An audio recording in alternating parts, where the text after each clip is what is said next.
What's up, guys? Welcome back to the channel. Here we are with another reaction, and in this one we have why Poland is the safest country in Europe.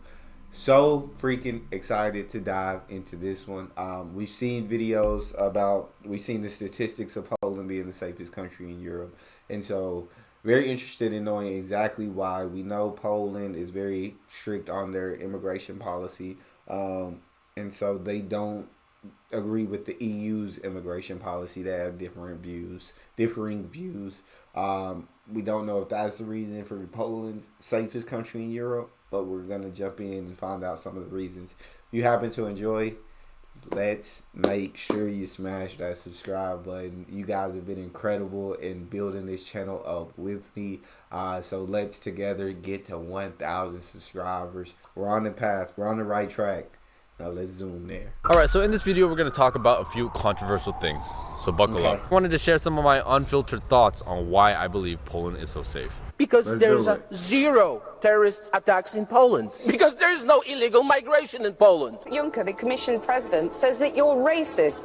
You sound proud of the fact that you haven't taken any refugees. Of course, because this is what our people are expecting from our government. This is why Poland is so safe. I care about my family and about my country. Now, nobody else wants to listen, but So that's what I said. Like I said before the video started, we seen in different videos, and we watched that video in particular in talking about I love how Poland is proving it by action, and they're not afraid to not bend the knee and to stand up for what they truly believe in. That, I think, is something to be respected. I think the media likes to twist words a lot and conflate illegal immigration with legal immigration, and this is an issue that I have with America as well. I am a son of an immigrant. My parents migrated to the US, but they did so legally, and it frustrates me when people say you are racist if you are anti-immigration. No, I'm pro-legal immigration, but anti-illegal immigration. But it seems like those two get mixed up. I'm pretty sure they do that on purpose to try to confuse people, so that if you say that you're anti-immigration, you're labeled as a racist. But it goes a lot deeper than that. So I think we have to reflect on Poland's history first to understand why they are the way that they are and why they think the way that they do. For 120 years, this country was wiped off the map, and they didn't get their country back until 1918. They had it for maybe 2 decades until they were invaded again in World War II by Germany and then Russia, and then they had Soviet rule in this country up until 1989. It's understandable why Polish people are so hesitant to outsiders, and I've made this observation. They see foreigners as either an invader or an ally. Thankfully, as an East Asian person, we are considered allies. There has been a Vietnamese population here in Poland since the 60s who have done a really good job of maintaining our good reputation. They integrate extremely well into Polish society. Vietnamese people, Chinese, Korean, Japanese, all of us Asians, we have a very positive reputation here. And if you look at my comment section, Polish people will say they never had a negative experience with us. So we're almost like the model immigrant here in Poland. I've heard a lot of Polish people have issues with the Ukrainians being in their country, to be honest. Oh, wow, and, really? I'm not going to get into that topic. But if you I know the Poland, I believe, took in about 2 million refugees or asylum seekers from from the Ukraine. I didn't know there was a lot of issues. I'd love to hear more about the issues between Poland and the asylum seekers coming from Ukraine. I'd love to hear what's going on there. But in terms of illegal immigration and legal immigration 100% is the way to go. Illegal immigration, I can understand why someone would immigrate illegally.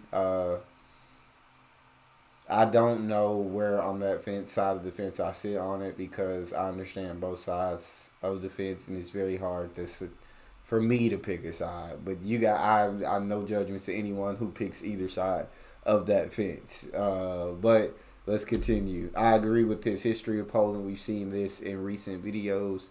And so, yes, history of Poland is pretty accurate. With the Ukrainians being in their country, to be honest, and I'm not going to get into that topic. But if you come from an African nation, or specifically the Muslim nations, you are seen as an invader. And I don't think that this is a problem, to be honest, because there's so much evidence of it going on in Western Europe right now. When I saw the riots going on in the UK and how it was straight up a race war between the British people who are fighting to protect their homeland versus literally like Muslim people in their country, it's a complicated situation because a lot of these Muslim people were also born in the UK. So I guess they are also considered British people. just like Yeah. I would be considered American. And this is what happens when you let in a bunch of unchecked immigration for a couple of generations. You're naturally going to have a big conflict of ideas. So a common word that seems to be tossed around nowadays is racist or Islamophobic. You see a lot of that in the European Parliament. You see a lot of that in the US when you talk about this topic of immigration. But something I really respect about Poland is that they're not afraid to say no. They would rather take the fine than give up their values of letting these refugees into their country. It seems like they're one of the only countries left in the world that have any form of backbone. So I have no problem with Muslims individually. I think they're great people. I respect the religion a lot. I think fundamentally Islam is a peaceful religion, but I have a big problem with any religious group in general, specifically with Islam, because the religion is so tied to every aspect of their life. A lot of people in religious settings like to use the religion as a shield to refuse to compromise on certain things with their life. And this is something I experienced personally with my last marriage, which is why I had to leave. Every time I asked my ex-wife for us to compromise on something or to see things my way, she would refuse to do it because her religion did not allow her to do that, and she had to follow what God was telling her to do. So when you deal with people like that, where religion is such an integral part of their life, it's very hard for those people to integrate into their society because the religion tells them that they don't have to.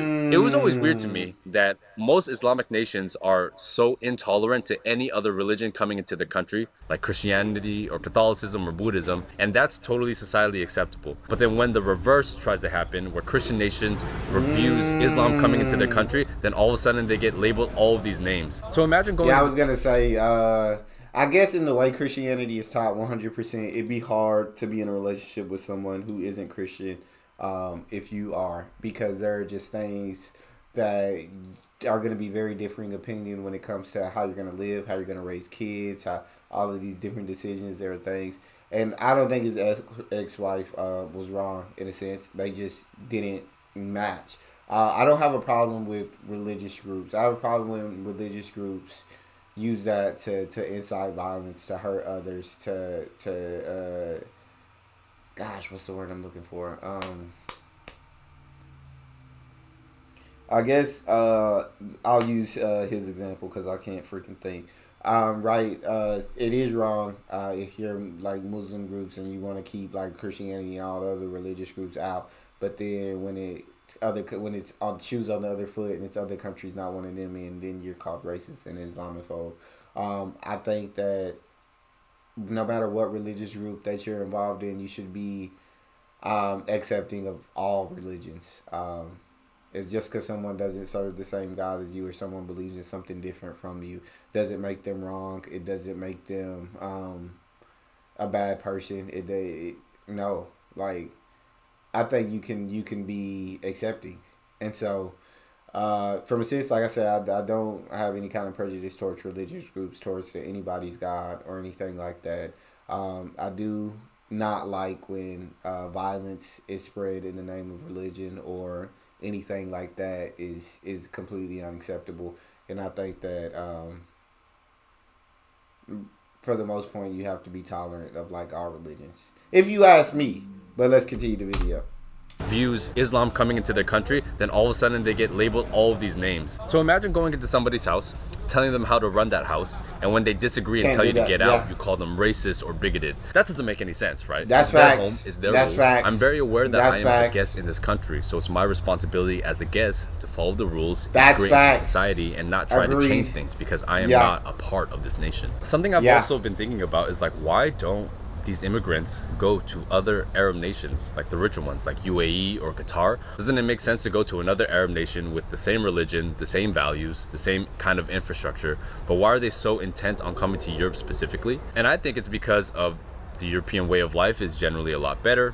It's a lot safer here. It's a lot cleaner. It's because of the European values.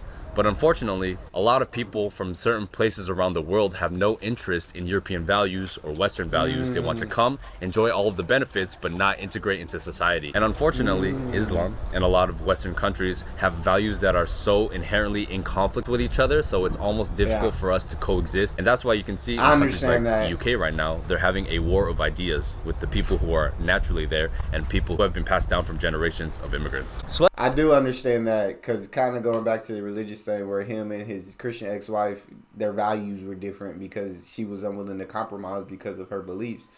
They didn't mesh if your values are different between people coming into the country and that country's values, you're not going to mesh and it's going to cause issues. It's going to cause problems. So I get it from that sense. I think he's absolutely correct. If you are going to live in another country, if you are seeking asylum, if you are seeking home inside of another country, you have to integrate into that country's rules, how that country does things. You can't hold on to everything that you did back in your country and expect the country to just meet your needs, I guess, for lack of a better term. You can't expect that country to cater. That's what I was looking for.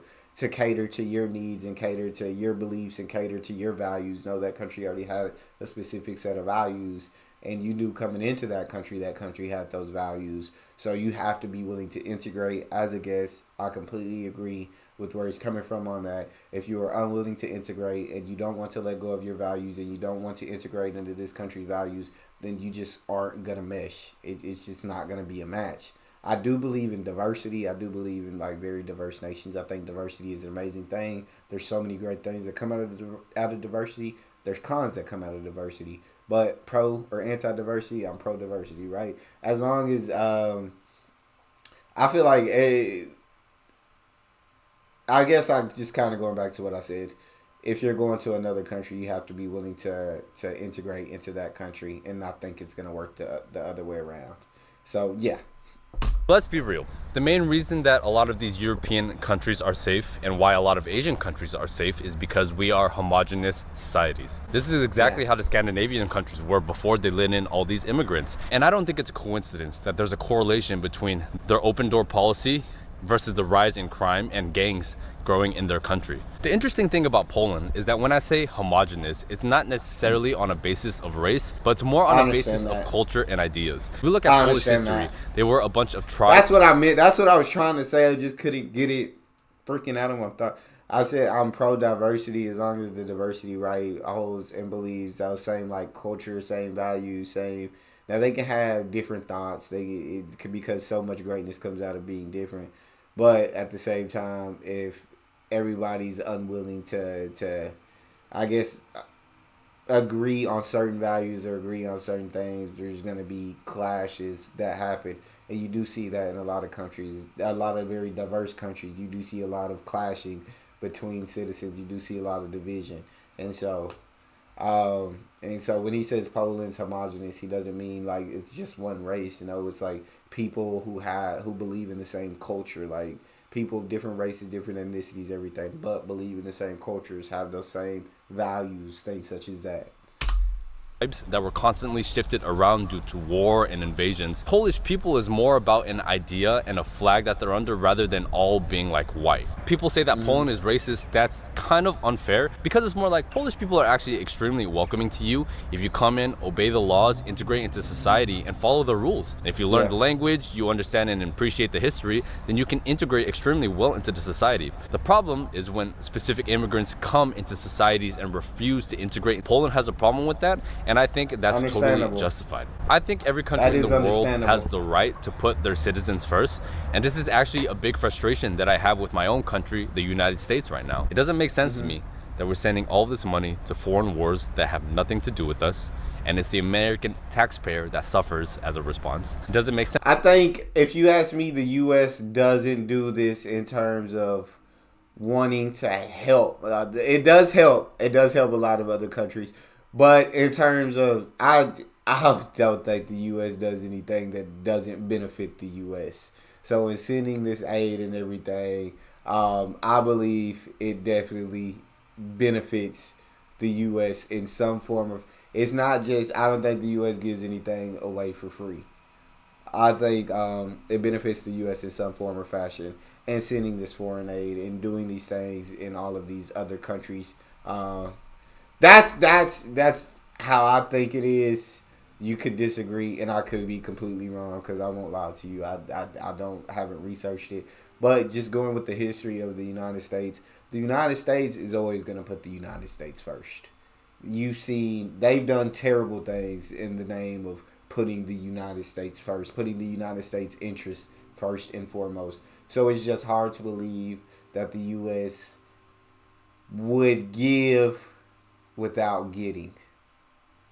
Y'all let me know how y'all feel in the comment section on that. It sense to me that we've seen this huge uptick in illegal immigration into our country, and these people get housing, these people get food stamps and resources, and these people almost get prioritized over American citizens themselves. How does that make any sense? It's so refreshing to see a country put its citizens first, and that's exactly how it should be. So how has my experience been here in Poland? Honestly, it's been overwhelmingly positive. This is a place where I can consider myself staying for the long term because I would love to raise a family in Poland. It's so amazing when I see kids playing in the park until late, like 8 to 10, 11, 12-year-olds without any supervision. I see these kids getting on public transportation by themselves because there's a general understanding that this country is so safe and nothing will happen to them. I personally feel really connected to this country because, yes, on my YouTube channel, of course, I get some negative comments here and there, but the vast majority of my comments are extremely positive, extremely welcoming. They're happy to see more Asian people here in Poland because Asians are highly respected here. And even the videos where I criticize Poland, it's met with a lot of positivity because I understand the culture, I've learned about the history, and I do it in a way that's respectful, but ultimately because I want Poland to improve. Safety has no price in my opinion. I've lived in Colombia, I've lived in the US. When I was worrying about my safety all of the time, I feel like it strains your mental health so much and you're just constantly stressed about it. But when you live in a truly safe nation, you just feel a lot more at peace, and to be honest, I feel a lot more free. Like, people talk about how the US is so free, but if you're not free to walk around at night, go into parks because you're afraid something's going to happen, if you feel like you have the need to carry a weapon, are you really living in a free society? I don't think so. I do think it's fair to say that because I come from East Asian descent that I'm treated differently compared to some of the other foreigners. I have some friends from Africa, from Jamaica, and they've all had overwhelmingly positive experiences here in Poland too. And it just comes to show that as long as you follow these 4 things, you can become Polish. Work hard, respect your neighbor, follow the rules, and don't be a dick. And then you're Polish. Let me know what you think down below. Peace.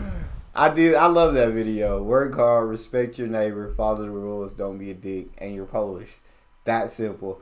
Yeah, I agree. There were some points where you heard that maybe we didn't see eye to eye, but for the most part, I agree with them. And for the most part, you can't argue with the statistics that Poland is the safest country in Europe.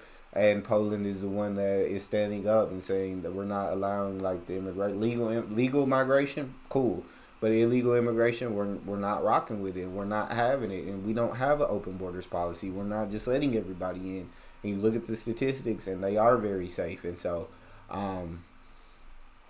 that's definitely a big I guess you would say a big reason that Poland is the safest country in Europe, while there's a lot of countries in Europe suffering, or not suffering, but having issues at the moment, having their crime statistics going up at the moment. So I'm very intrigued to hear your thoughts on this video. Very intrigued to hear your thoughts on the points that he made, and I believe he definitely made some very valid points in this one. If you guys happen to enjoy, please don't forget to subscribe, give the video a thumbs up, check out the next one. I'll see you guys next time.